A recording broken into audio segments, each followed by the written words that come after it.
Esta é a aula 8 da série O Nascimento do Futuro, uma série entusiasmante com especial fundamentação filosófica através dos séculos da verdadeira história da humanidade. A aula de hoje aborda os séculos 3, 4 e 5. O fim da Antiguidade. A crise romana. O século III foi um período de crise para o Império Romano. Após o assassinato do imperador Severo Alexandre por suas próprias tropas em 235, os próximos 50 anos viram nada menos que 26 diferentes pretendentes ao título de imperador, muitos dos quais foram aceitos, mas apenas por uma parte do império, que até se dividiu em 3 impérios separados em um ponto durante esse tempo. Nos séculos anteriores, o mundo romano havia sido unificado sob um único império, mas também, e mais importante, sob uma única cultura, na maior parte. O paganismo romano, como já foi discutido, tendia a absorver elementos das culturas com as quais entrou em contato. Como tal, o povo em todo o império tinha uma única cultura pagã para adotar, principalmente baseada na grande civilização grega que mais influenciou Roma, e com a qual a maior parte do império já estava familiarizada. Mas a disseminação do cristianismo interrompeu tudo isso. O judaísmo era uma cultura completamente diferente do paganismo grego-romano e só havia sido subscrito através do aumento de laços familiares, representando uma pequena população com tendência à autossegregação. Depois da Epifania de Paulo, isso mudaria. Os judeus que não aceitaram Jesus Cristo se mantiveram como antes, mas as novas seitas do cristianismo desejavam se espalhar, não apenas entre os judeus, mas também entre os gentios. Seguindo as ideias de Paulo, essas seitas cristãs se esforçaram em espalhar sua nova religião por todo o Império Romano, até mesmo na própria Roma.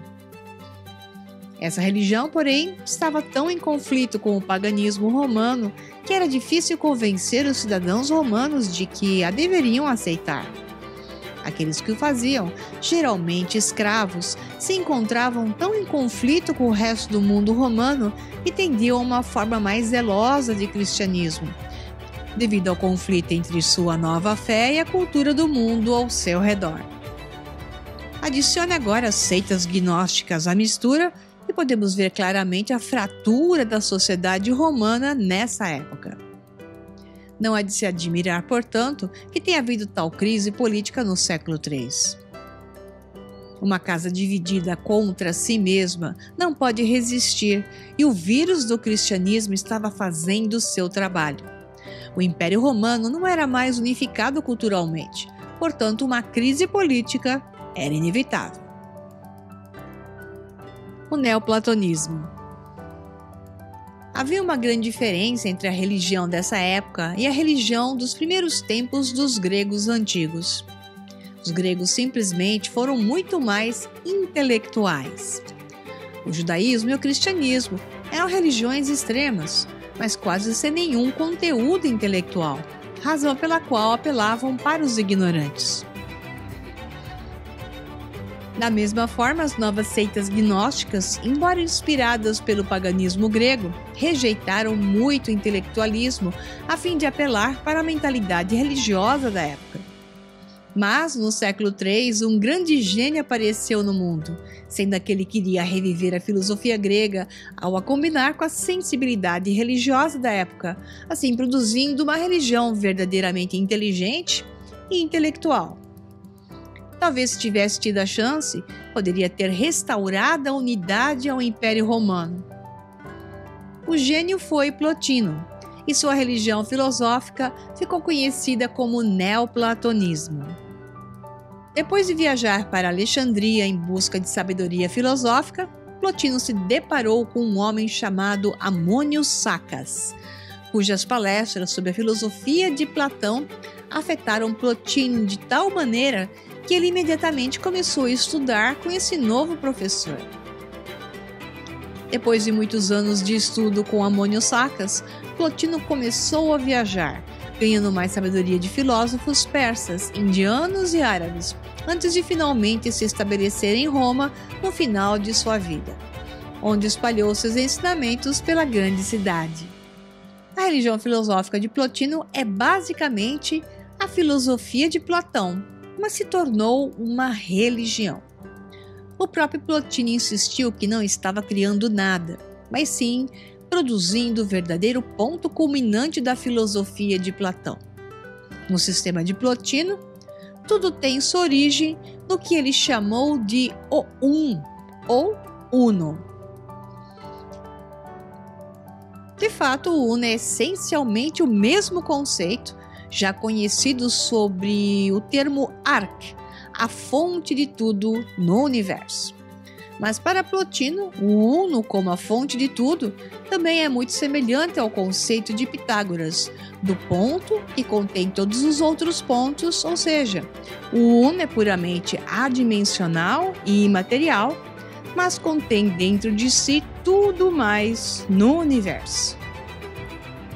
Assim vemos imediatamente um escopo intelectual, esperto, adaptando conceitos para unir literalmente dois mundos, o dos antigos gregos com o do monoteísmo judaico-cristão. Este conceito de um ponto adimensional está claramente relacionado às ideias matemáticas de Pitágoras, que inevitavelmente conduzem à filosofia de Platão, com a ideia matemática das formas, considerada como a verdadeira realidade existente fora do reino físico do espaço-tempo. Segundo Plotino, a primeira coisa que emana do uno é o nous, basicamente o mesmo nous descrito por Anaxágoras. O nous é a mente ou intelecto do universo, a coisa que o guia e o controla.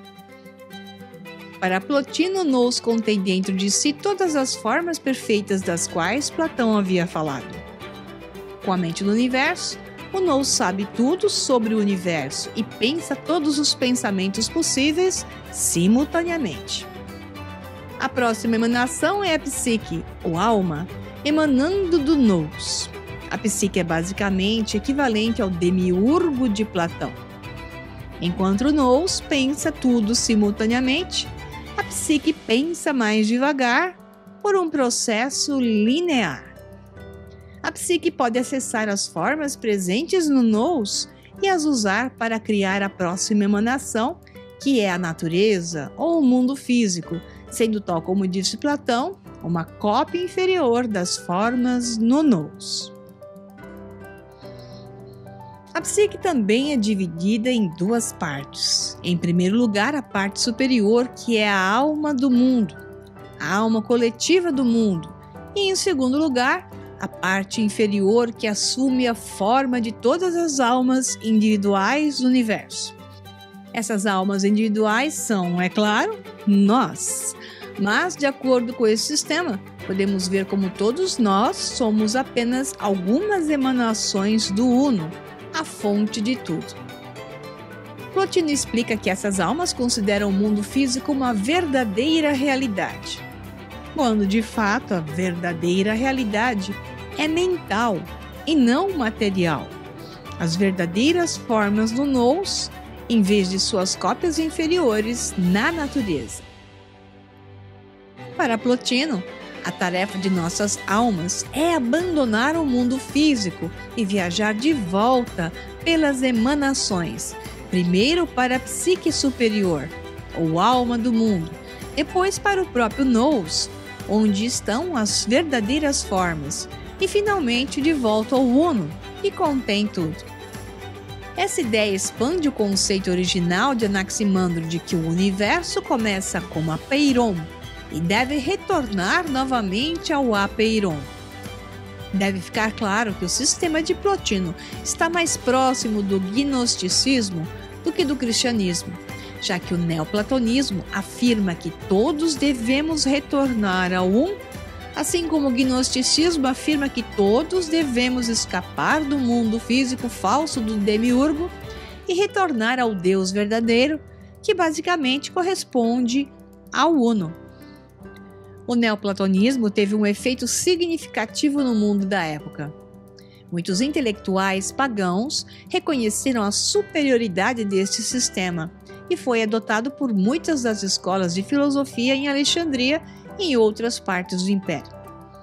Mesmo o cristianismo não poderia deixar de ser influenciado por ele.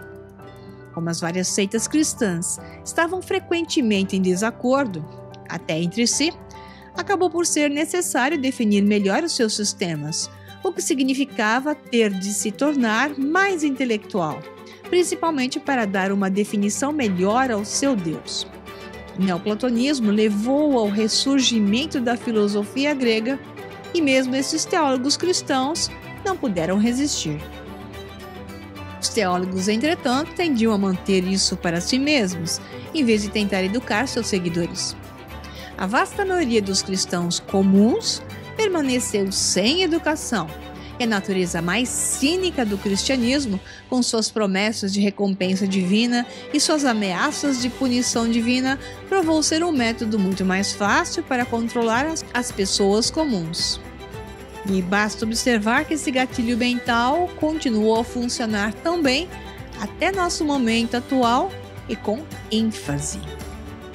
Infelizmente, o neoplatonismo, um sistema pagão baseado na razão, mente logos, racionalidade e matemática, bem como nas ideias dos maiores gênios da Grécia Antiga, inevitavelmente falhou em se apoderar do povo da época, que, em vez disso, acabou adotando em massa a versão absurda, irracional e baseada na fé do cristianismo que acabou dominando o Império Romano.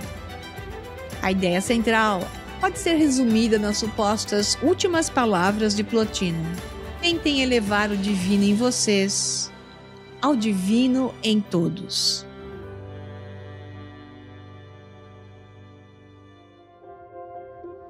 Século IV e Constantino.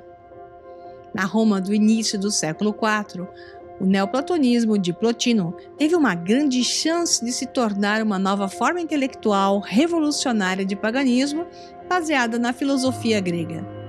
Infelizmente, uma das reviravoltas mais amargas da história, um novo imperador surgiu em Roma que lançaria sementes para o surgimento de uma nova versão do cristianismo, a versão com a qual estamos familiarizados, a da fé irracional, da violência, do ódio e de uma moralidade escrava que rebaixa as pessoas e reprime suas paixões.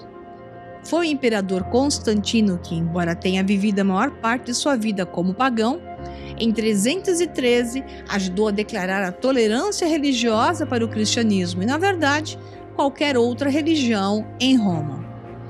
Antes disso, apenas o paganismo romano era oficialmente aceito pelos romanos. Cristianismo, judaísmo e quaisquer outras religiões eram ilegais em todo o império e seus praticantes eram frequentemente perseguidos. Agora, no entanto, todas as religiões podiam ser praticadas livremente em todo o império, sem medo de perseguição. Essa foi uma decisão catastrófica sob o ângulo da Roma antiga, considerando a fratura da sociedade romana que o cristianismo já havia causado. Essa nova mudança permitiu que o cristianismo se organizasse melhor, pois seus praticantes não temiam mais por suas vidas na prática de sua fé. O próprio Constantino ajudou imensamente a consolidar o cristianismo em uma única religião, em vez de uma coleção de seitas concorrentes, quando convocou o primeiro concílio de Nicéia em 325. Nesse concílio, bispos cristãos de todo o mundo concordaram com uma versão unificada dessa religião resumida no Credo Niceno. Foi apenas nesse concílio que a divindade de Jesus foi finalmente acordada, bem como a doutrina da Trindade, declarando que Deus, Jesus e o Espírito Santo eram três pessoas dentro de um único Deus monoteísta. O cristianismo, como conhecemos hoje, realmente nasceu nesse concílio, e a nova religião agora era apoiada pelo poder do Império Romano, e claro, o público estava crescendo com alto potencial. A influência do neoplatonismo pode realmente ser vista aqui, dada a complexidade da manipulação teológica necessária para finalizar essas conclusões. O aumento do intelectualismo que Plotino ajudou a realizar certamente ajudou esses bispos cristãos a ratificarem seu dogma.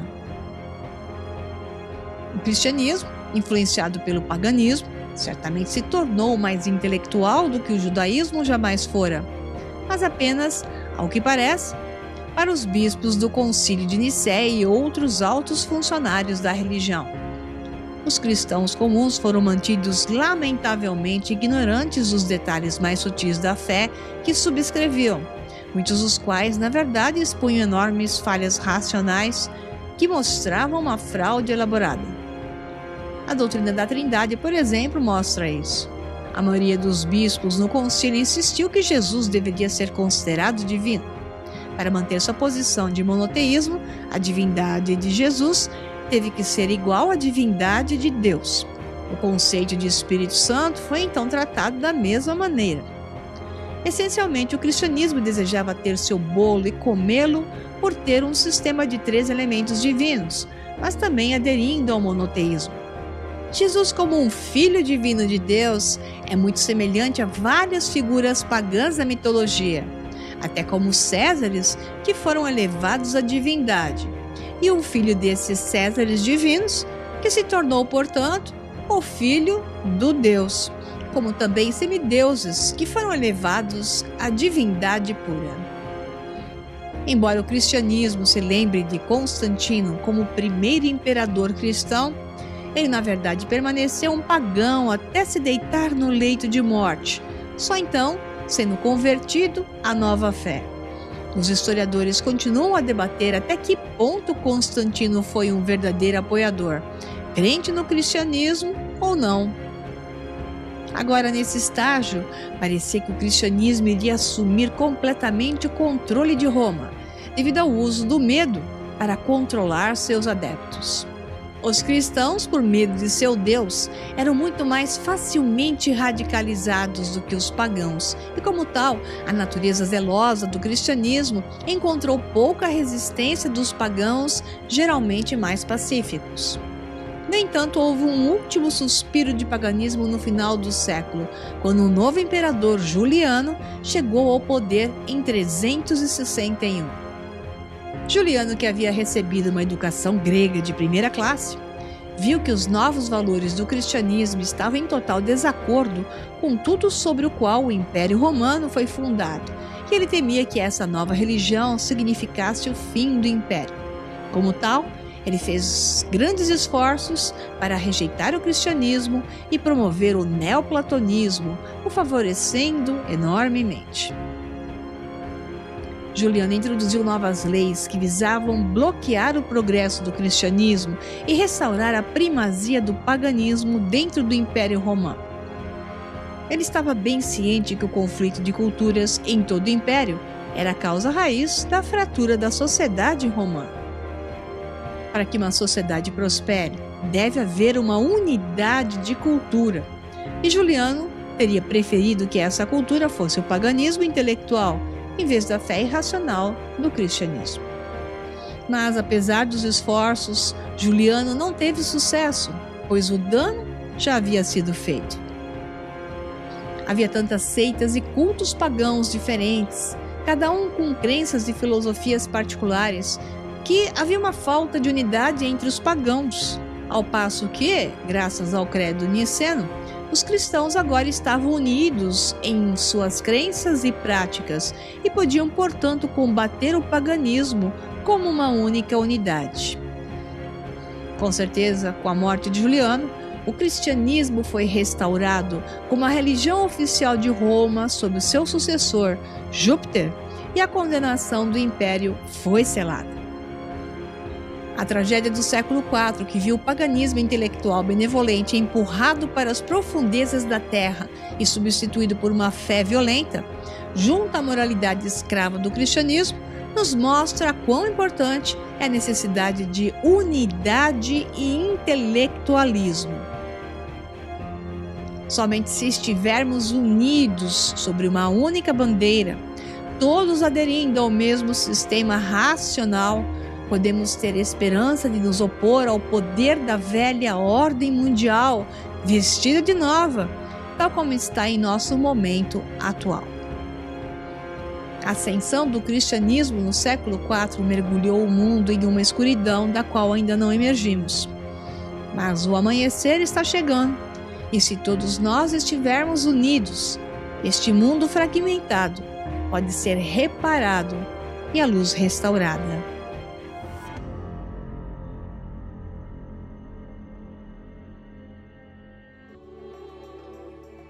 Século V, Hipátia de Alexandria e o fim da Antiguidade. No final do século IV, a era da Antiguidade estava terminando. O cristianismo, a nova religião estatal, estava varrendo o Império Romano e além, enquanto a filosofia e o paganismo estavam sendo empurrados cada vez mais para a clandestinidade por ser perseguido.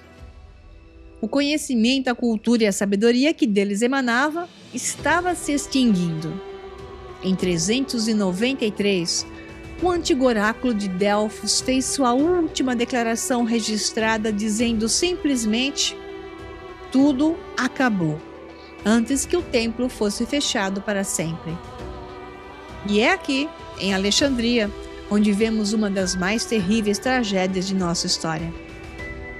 No início do século V, Alexandria ainda era um centro de paganismo e filosofia.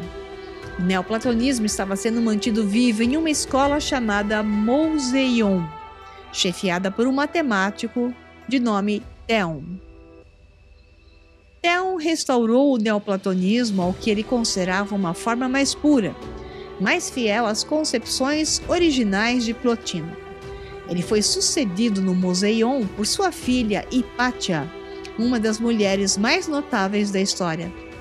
Como diretora dessa escola filosófica em Alexandria, ela andava pelas ruas da cidade lecionando filosofia grega, e estudantes de todo o Mediterrâneo viajavam para Alexandria para aprender com ela.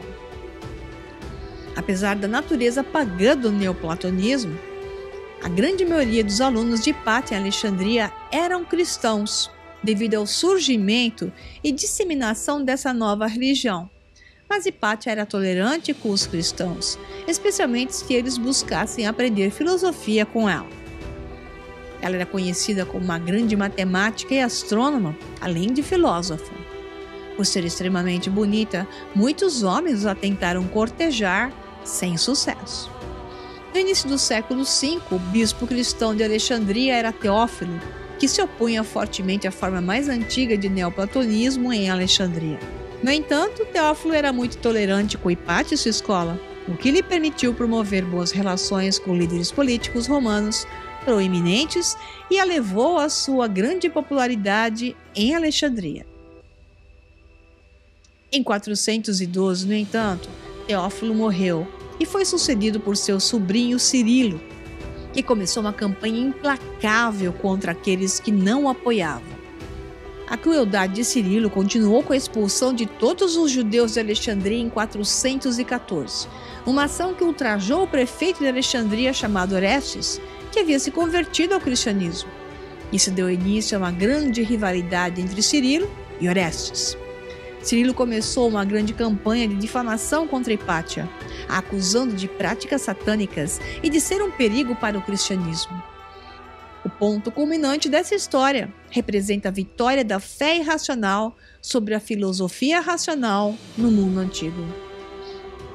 Hipátia, a herdeira dos grandes gênios gregos da antiguidade, era de fato considerada perigosa para os líderes cristãos sedentos de poder. Sua fé irracional havia envenenado suas mentes, reduzindo seus seguidores a criaturas instintivas e vis, mais parecidas com as feras do que com os seres humanos. O racionalismo foi apresentado à humanidade com o objetivo de elevar a humanidade a uma espécie divina. Entretanto, foi vencido pela virulência do monoteísmo junto ao comportamento irracional que o acompanhava. Tudo culminou em 415, quando uma violenta turba de cristãos, inspirada por Cirilo e sua campanha contra Hipátia, emboscou a grande filósofa em sua carruagem enquanto viajava pela cidade.